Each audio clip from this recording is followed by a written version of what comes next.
Even when we're not dealing with a global pandemic, airlines are known for changing reservations at the last minute.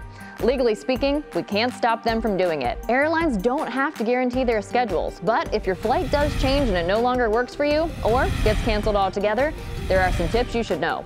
You can always look for a flight on another airline, and if you find one that works, ask the first airline if it will cover that ticket for you.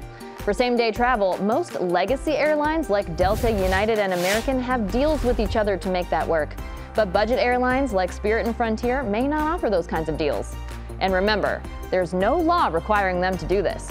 If your flight is canceled, most airlines will rebook you on the next available flight to your destination at no additional charge. If you have to stay somewhere unexpected overnight, they might even cover your hotel stay.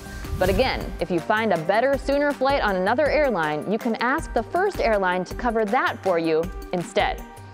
Each airline has its own policies about what it will do for delayed passengers waiting at the airport. But again, there are no federal requirements.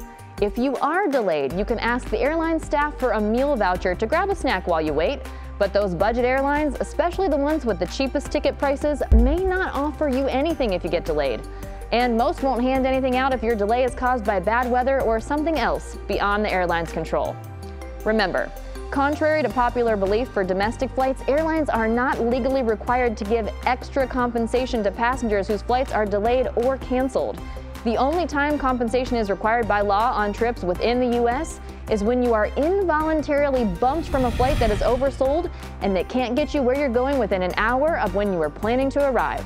For an involuntary cancellation, if you choose not to travel, you are entitled to a refund.